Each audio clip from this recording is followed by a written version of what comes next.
Mga kaibigan, isang buwan na lang bago matapos ang regular season at ramdam na ang init ng laban sa NBA. May bagong hari sa power rankings at oo, hindi ito ang usual na inaasahan ng karamihan. Ang San Antonio Spurs sa pangunguna ni Victor Wembanyama ang nasa tuktok ngayon. 11 sunod na panalo, dominante sa opensa, mas lalo sa depensa. Hindi lang sila nananalo, dinidiktahan nila ang tempo ng laro. Ang tanong ngayon, sila na ba talaga ang best team sa NBA?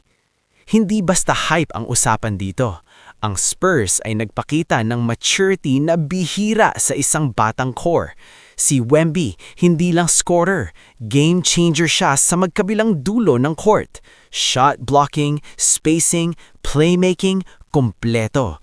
At habang mainit ang Spurs, hawak pa rin ng Detroit Pistons ang isa sa pinakamagandang record sa East. Pero kahit mas mataas ang panalo nila, naungusan pa rin sila sa rankings matapos talunin ng Spurs sa isang statement game. Ibig sabihin, may bigat ang head-to-head impact. Samantala, ang Oklahoma City Thunder na halos buong season nasa taas, bumaba sa 3rd spot.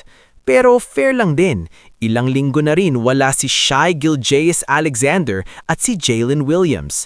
Alam natin kapag buo ang OKC, iba ang level nila, kaya malaking factor ang injuries sa pag-shift ng rankings na ito.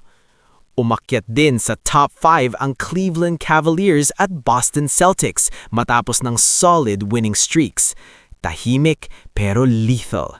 At isa sa pinakamalaking sorpresa, ang Charlotte Hornets pasok sa top 10. Hindi inaasahan ng marami pero pinatunayan nilang may ibubuga sila. Sa kabilang banda, may mga bigating team na struggling. Ang Los Angeles Lakers nasa labas ng top 15. Chemistry issues, sunod-sunod na talo, hindi ito ang timing na gusto mo papasok ng playoffs. Ang Golden State Warriors naman nasa 17th spot at aminado si Stephen Curry na matatagalan pa bago siya makabalik. Malaking dagok yon sa kanilang playoff push.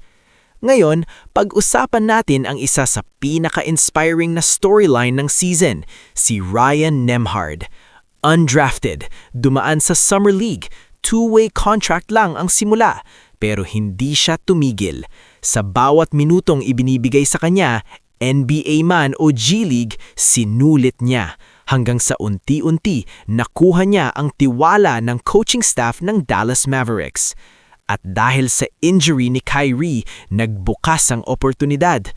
Nalampasan niya sa rotation sina D'Angelo Russell at Jaden Hardy. Oo, nabibigla ang marami, pero hindi ito aksidente.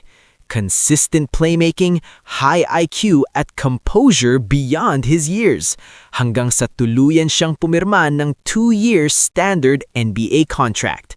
Mula sa pagiging kapatid lang ni Andrew, ngayon sariling pangalan na ang pinapatunog niya sa liga. Mga kaigigan, papalapit na ang playoffs. Maraming narratives ang nabubuo. Spurs ba talaga ang pinakamalakas o babalik sa trono ang OKC kapag healthy? At hanggang saan aabot ang Cinderella story ni Ryan Nembhard? Isang buwan, isang huling stretch at dito sa Hoops Horizon, tututukan natin bawat galaw dahil sa NBA, isang linggo lang, pwedeng magbago ang lahat.